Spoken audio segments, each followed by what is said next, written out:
Hello mon petit chat, de retour cette semaine, voilà, avec un sujet qui me tenait beaucoup à cœur parce que c'est un sujet en fait qui m'a suivi pendant mon enfance, mon adolescence et maintenant à l'âge adulte. Et pour parler de ce sujet qui me tenait beaucoup à cœur, je voulais en parler avec une personne qui me tient également beaucoup à cœur. Et regarde, c'est AIM. Yes. Je ne sais pas si tu connais cette personne et si ce n'est pas le cas, où étais-tu pendant tout le reste de ta vie? Donc cette personne délicieuse a sa propre chaîne YouTube où elle parle aussi de sujets très signifiants. N'est-ce pas? Voilà. Et d'ailleurs, tu as peut-être pu me voir dans une de ces vidéos où j'expliquais aux gens qu'il ne faut pas toucher mes cheveux. Le truc qu'on m'a le plus dit dans ma vie, c'était surtout quand j'étais ado, c'était que je suis une bounty. Ah oui. Voilà. Et est-ce que toi, c'est quelque chose qu'on t'a déjà dit? Ouais, alors moi je l'ai beaucoup entendu et je l'ai entendu pas forcément que à moi, mais je l'ai entendu plein de fois en fait. C'est un truc qui a suivi tout le monde. Même ma mère, c'est quelque chose qu'on lui a déjà dit et j'ai l'impression c'est un truc que beaucoup de personnes noires ou racisées de manière globale ont entendu. Et moi je l'ai entendu, je sais pas si je développe tout de suite, mais moi je l'ai surtout entendu, c'est quand tu utilises des mots compliqués. Ou dès que tu t'exprimes bien, que tu articules, que tu utilises des mots soutenus, que tu t'exprimes, que tu fais des phrases construites. Et c'est toujours dit de façon péjorative, c'est-à-dire genre ça c'est réservé aux personnes blanches et c'est mal, c'est sale, c'est pas bien, tu sors de la bonne ligne de conduite, je sais pas trop quoi. Moi aussi, c'est quelque chose qu'on m'a beaucoup dit. Je pense notamment, alors un jour carrément, c'était au travail. Ah ouais? Ah, c'était au travail, c'était extraordinaire. Ah, parce que moi, ça a pas dépassé le collège. Hein. Ah, t'inquiète, moi vraiment, c'est rentré dans ma vie active, mais j'étais pas prête, tu vois. Surtout que ça m'a été dit par des gens qui avaient genre 10-15 ans de plus que moi. J'étais choquée, je suis restée comme ça. Je savais pas quoi leur répondre, tu vois, devant la bêtise du truc. Et donc ces gens-là viennent me voir pour me demander, je sais plus quoi, et je commence à leur répondre. Et en fait, faut savoir que c'était 3 personnes qui étaient noires. Ok. Et là, il y en a un qui s'arrête, qui me dit non mais c'est bon, t'es pas obligé d'utiliser ton gros français là, on est entre nous, hein. Ouais. Alors déjà, on est entre nous qui? Parce que en vrai, t'es pas mon pote. Ouais. Tu vois, il y a ce truc de, en fait, je veux pas commencer à être familière avec toi parce que t'es noir. En fait, on n'est pas potes, et puis toi et moi. tu lui dois, finalement, il se présente à l'accueil, tu lui dois le même respect Non, que tu donnes aux autres personnes. C'est ça, et moi je trouve ça extraordinaire, tu vois, qu'il me demande de descendre en qualité d'accueil parce que lui il est noir en fait. Je suis là, mais en fait, je te donne, je te parle de la même manière que je parle en fait au directeur général. Il n'y a pas de raison que je te parle autrement. Ouais. En fait, toi et moi, on n'est pas potes. Je suis à l'accueil, je suis là pour donner un service et tout. T'as le droit à la même qualité de service que tout le monde, tu vois. C'est comme si tout d'un coup, moi, je vais à Monoprix, je vois que la caissière, elle vous voit tout le monde, et tout d'un coup, parce que moi, je suis noire, elle commence à me tutoyer, je vais être là. En fait, cousine, on n'est pas allé à l'école ensemble, tu vois. Donc, moi, c'est un truc mais ça m'a mis sur le cul. Et j'ai regarde, en fait, je parle comme ça à tout le monde. Après, il me fait ouais, non, mais c'est bon et tout, machin. On sait comment t'es en vrai et tout. Là, tu fais ça parce qu'on est avec des blancs et tout, machin. Mais vraiment, il m'a dit ça. Et j'étais là, waouh, on est dans un level de n'importe quoi, tu vois, auquel je m'attendais même pas. Je pense qu'en fait, déjà, pour revenir sur le fait de dire tu parles comme une blanche ou pas, je pense qu'il y a un truc qu'on a oublié, c'est que en vrai, la façon de parler, de se comporter, les mots qu'on utilise, les tics de langage qu'on a, découlent davantage du milieu dans lequel on a grandi, plus que de ta couleur de peau. Genre moi, je vais te dire un truc tout bête, mais moi j'ai grandi en cité, je suis née en cité, j'ai évolué en cité, il y avait des blancs, il y avait des noirs, il y avait des maghrébins, il y avait tout le monde, il y avait toutes les communautés possibles. On parlait tous pareil. Mais c'est parce qu'on a tous évolué dans le même cadre, avec les mêmes codes, avec la même façon de parler. Et si moi je m'énerve et que ma meilleure pote qui est blanche, elle s'énerve, tu coupes l'image, tu mets que le son, et tu pourras pas me dire qui est qui. Tu peux pas me dire, tu vois, parce que on allait juste grandir avec les mêmes codes sociaux, on habitait sur le même palier, donc on a évolué dans les mêmes tics de langage. Et dire, tu parles comme une blanche, ou quand je parle bien, j'ai envie de te dire, je te ramène ma meilleure pote, viens me dire qu'elle parle pas comme, tu vois, va lui dire à elle, tu parles comme une blanche, tu parles pas comme une blanche, parce que pour moi, parler comme une blanche, ça veut plus rien dire à partir du moment où tu sors des codes sociaux.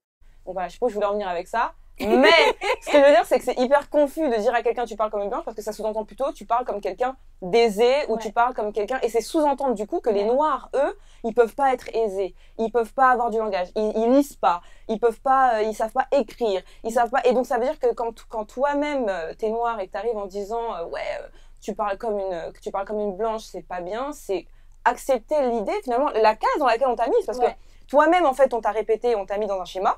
Parce que c'est ça, hein, on te laisse de la place que là où on veut bien t'en laisser. Donc tu grandis en disant que ici c'est ta case et il faut y rester. Moi je l'ai intégré pendant des années à me dire de toute façon tu sortiras pas de ta petite case, de cette image de ta vie, tout ça. Et donc le jour où tu vois quelqu'un qui sort de sa case, tu te dis mais n'importe quoi. Attends mais rentre-y vite parce qu'en fait c'est comme ça que ça se passe.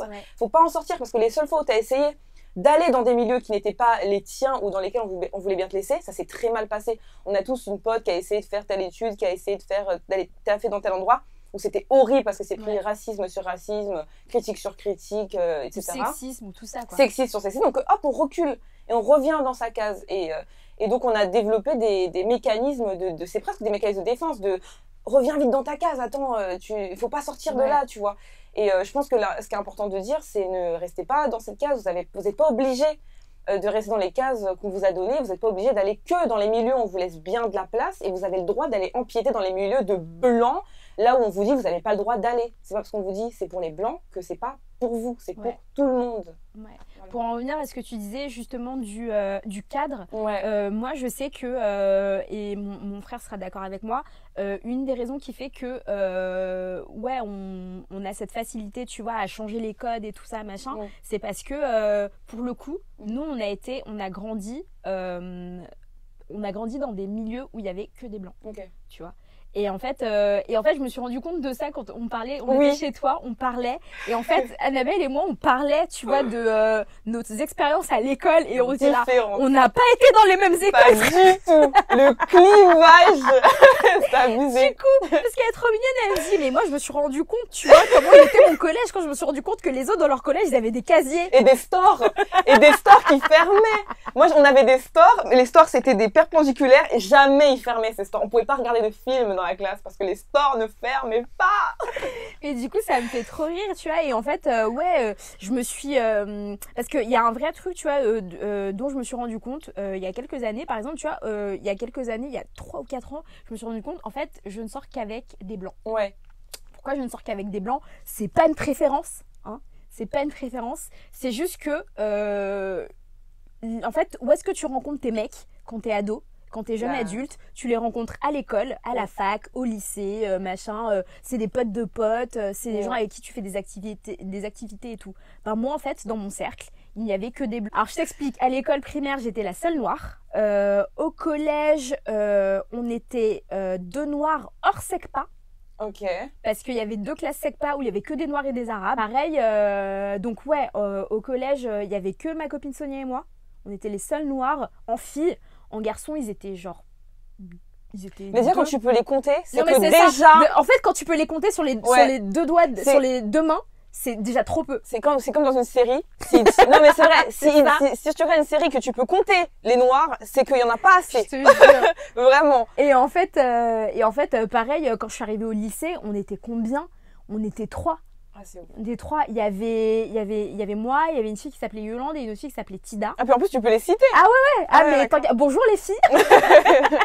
Je sais où vous êtes, tu vois. Represent. Et voilà, et moi et mon frère, je crois que dans sa promo, ils étaient genre 2, tu vois. Il y avait 2 mecs. Il y avait 2 Renois, tu vois.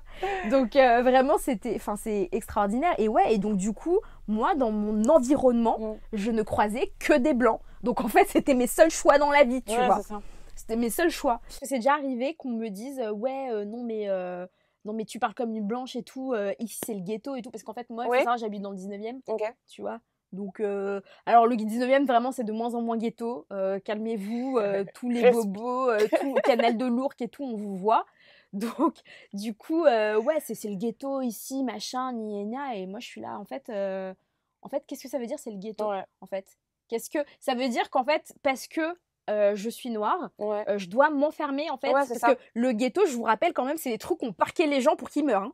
Tu vois, C'est pas vraiment, lourd. ah ouais, c'est pas lourd à la Ouais. base, tu vois, c'est pas un truc hyper lit à la base. Ouais. C'était vraiment un endroit où on parquait les gens, tu vois, Mmh. pour qu'ils vivent là et que en fait, ils se mêlent pas au reste de la communauté. Donc voilà. Ouais. Et puis en fait, ça veut dire que et puis il y a une vraie mentalité de ghetto. Donc du coup, c'est-à-dire que en fait, on ne te laisse pas sortir de là. Ouais. On veut te garder à tout prix là-dedans. On te laisse pas sortir de là. Et en fait, comme tu disais tout à l'heure, en Ouais. faisant ça, on limite vraiment, Ouais, c'est ça. tu vois, les horizons des gens. Après, ça veut pas dire que il faut pas être fier de Oui. venir de son ghetto. Tu vois, c'est pas ça que ça veut dire. Parce que moi, tu vois, je préfère quelqu'un qui me dit, ouais, quelquefois je demande aux gens, ouais, tu viens d'où? Et les gens ils me disent de Paris. Et en fait, quand je cherche Ouais. un peu, ils font, bon, en fait, je viens de Sevran. Non, Sevran, c'est une ville à part qui a son propre code postal, tu sais. C'est un vrai truc, Sevran. Donc en Ouais. fait, viens pas me dire que tu viens de Paris alors que tu viens Mais de Sevran. parce que, enfin après, là c'est un cas spécifique, mais par exemple, moi je sais qu'il y a des personnes qui n'ont pas eu des tafs parce que sur le CV il y avait l'adresse. Ouais. Moi je vivais dans une cité où quand tu disais l'adresse, tu perdais tes copains à l'école. Ouais. Mon frère il m'avait raconté cette histoire, il avait un super pote, le jour où il a dit ouais je viens de telle cité, le mec et hop là on s'en va, tu vois. Ok. Ouais, c'est un vrai truc. Et oui, il y a le côté, comme tu dis, il faut pas en avoir honte du tout, tu vois. Mais je voulais grave rebondir sur ce que tu as dit, enfin sur ce qu'on disait, c'est que le délire de glorifier la cité, etc., ça, bah, en fait, c'est parce que c'est tout ce qu'on te laisse. Ouais. Donc c'est un peu de l'empowerment, C'est ça. quelque sorte. C'est se servir de ce truc en se disant, bon vas-y, on m'a laissé que cette place, donc je vais en faire un truc stylé. Je vais dire que c'est frais, je vais dire que c'est stylé. Et c'est ce qu'on voit dans le rap, hein, c'est-à-dire on voit des rappeurs, oh, la cité, tu vois, écrit toute la journée.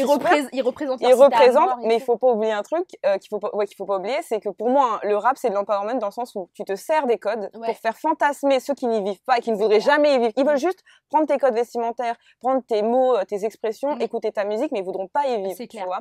Mais du coup, quand ton rappeur préféré, il fait ouais la cité, il fait du fantasme global un truc stylé pour partir de la cité. Ouais, le mec qui fait la cité toute la journée, c'est le premier qui fait du bif avec la cité pour se casser. Personne en cité veut rester là. Ne faites pas genre on ne veut pas rester là. Le goal de toute personne de cité, c'est de se casser, peu importe le moyen. Faut pas croire que Cardi B, elle est encore dans le Bronx. Hein. Voilà. Elle, la meuf, elle a pris sa Lamborghini, son chauffeur, elle est partie. Je te jure. Mais c'est l'objectif, tu vois. Donc je dis, faut pas avoir honte, faut pas le cacher, faut pas tout ça, mais en un sens, à la limite, servez-vous-en pour partir, plus que pour y rester à tout prix et dire faut rester là, faut continuer à parler comme ça, faut continuer à se comporter comme ça, faut continuer à rester ici, parce qu'on veut tous partir. Ouais. Et en fait, je pense qu'il y a un vrai travail à faire sur soi-même en fait, quand tu vois quelqu'un qui est en train de réussir, quand tu vois quelqu'un qui est en train de s'affranchir des codes dans lesquels on essaie de l'enfermer, faut le pousser. Faut le pousser. Donc si vous avez des potes qui ont un petit hustle à côté, je sais pas, qui font des fringues ou qui font de la musique ou qui font des trucs qui correspondent pas au code, qui veulent aller vers un truc ou qui veulent aller à Sciences Po ou je sais pas quoi, c'est parce qu'il y a des programmes maintenant. Alors, si vous êtes dans des hustles bizarres, des trucs un peu chelous et tout, mais que vous voyez vos potes qui réussissent à côté et tout, laissez-les tranquilles. Vraiment, les emmenez pas dans vos trucs à vous et tout, parce que en fait ils ont le bon bout, ils sont vraiment sur une bonne lancée, donc laissez-les réussir. Laissez-les réussir. Peu importe vraiment. Si c'est un milieu dit de noir, ou si c'est un milieu dit de blanc, ou si c'est un milieu dit de je ne sais qui, à partir du moment où tu sais que c'est lucratif pour toi, fais-le, genre, et que tu veux le faire. C'est ça qui me déplaît franchement là-dedans, tu vois, parce qu'il y a toujours une entreprise de sap, tu vois, une entreprise de tu corresponds pas à l'idée que les gens ont des noirs, donc du coup ça veut dire que t'es pas vraiment une noire, ça veut dire que tu cherches à être autre chose. C'est ça. Non, en fait moi je cherche juste à réussir. Et puis aussi je voulais te poser une dernière question, et on va finir là-dessus. Et toi t'as encore une autre problématique parce que toi t'es métissée.